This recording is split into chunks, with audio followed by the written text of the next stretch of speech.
Today it's time for us to check out the Whammy and Harmonizer function in the Headrush Prime.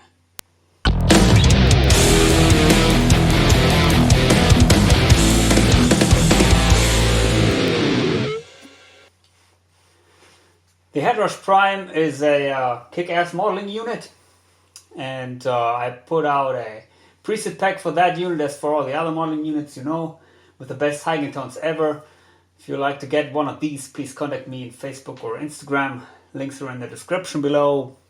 But today I would like to show you, or I would like to try out the Whammy, the harmonizer function, because, well, I got a lot of questions regarding that, and so I'm using a preset from my preset pack, which is using an amp clone, which I did. Think of the Diesel VH4. And I dial in the Whammy, so it's going 2 octaves down, up, sorry.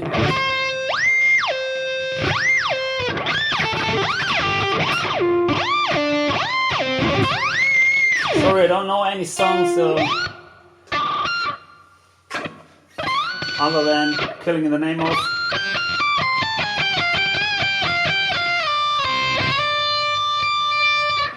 Well, the Whammy is used, but to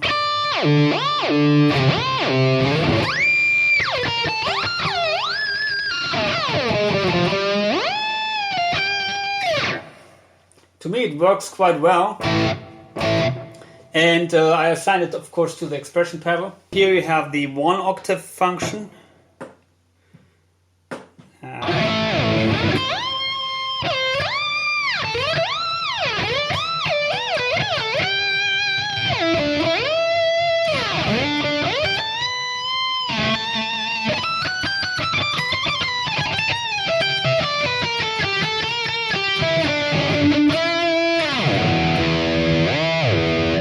Works really well, smooth and no latency.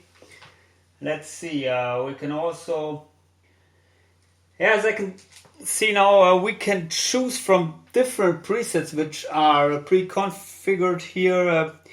So plus 2 octaves, plus 1 octave, plus fifth, plus fourth, minus second, minus fourth, minus fifth, minus 1 octave, minus 2 octave, and dive. Dive, what is that? Let's see.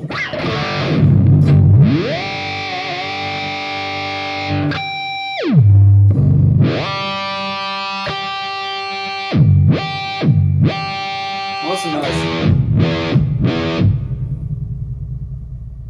That is kind of nice. Like that. And what else? Well, actually, I would do both, from going down to up. I don't know if we can do this here. No, I can't find it. Second.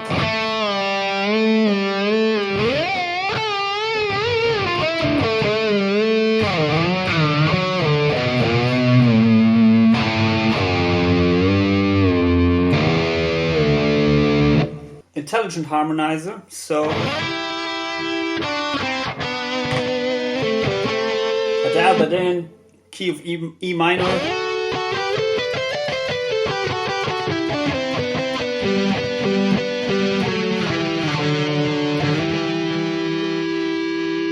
It works, but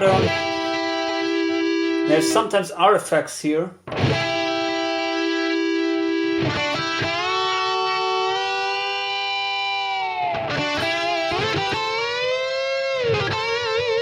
But at least the notes are not jumping from one note to another, which is the case in the cheaper modeling units.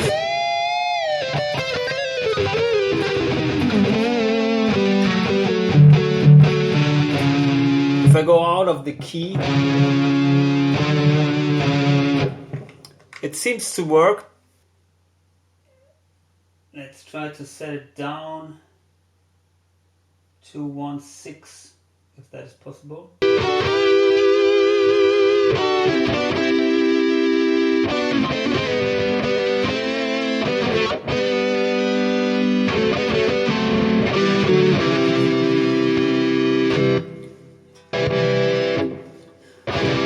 there are some artifacts. I don't know if you can hear it. Sometimes it's like a popping sound in the sustain node.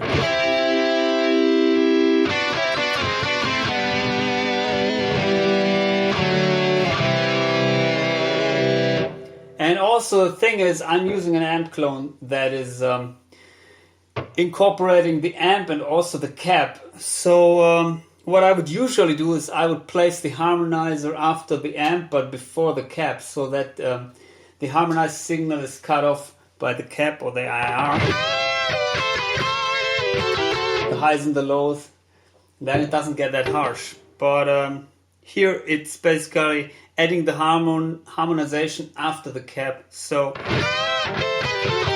harmonized line is a little bit harsh. And the harmonized block, it doesn't have a distinct EQ or high cut, which would be useful in that scenario.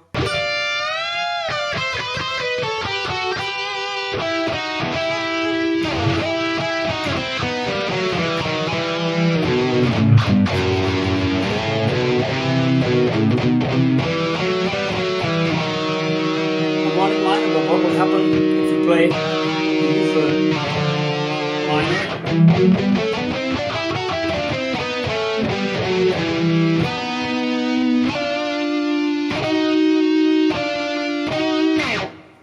Okay, yeah, it's quite flexible, I have to say. It has a little bit more options than the Valeton GP-200, which I showed you in another video. There are also other harmonizer blocks, I think. So here we have one which is just octaves, octave 1 and 2. Let's see. So you don't need to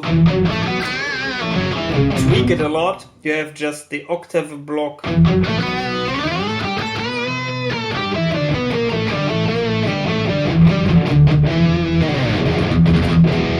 And it's working.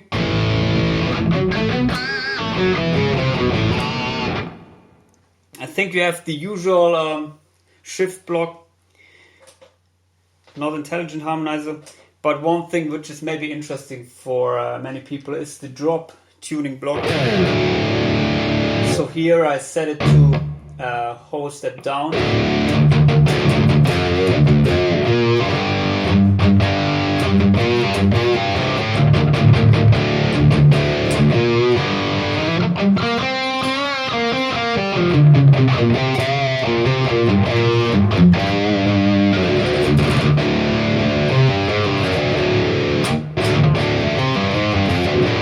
No problems with that.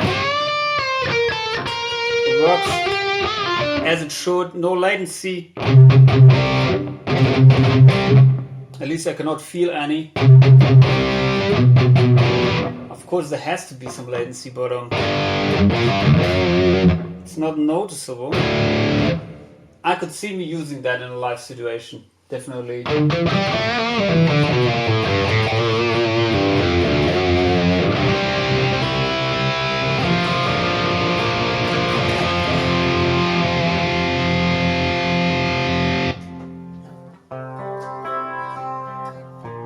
Even with a clean. Sorry, guitar has a problem here with the switch. That sounds really weird, of course, in the room because I'm hearing the usual tuning. But I will check it out in the video. I assume it's working with cleans also. And what I can say here is it really it works fine, and I don't have any complaints about that. The harmonizer, yeah, it's producing these kind of popping artifacts sometimes, which I couldn't get rid of. Maybe they should work on that. But other than that, I think the pitch shifting blocks here, they're done very well. Also, the drop tuning is very helpful if you are using it in a live situation and you don't want to bring your guitars in different tunings. Anyway, so I hope you like that, and please consider subscribing to my channel. See you.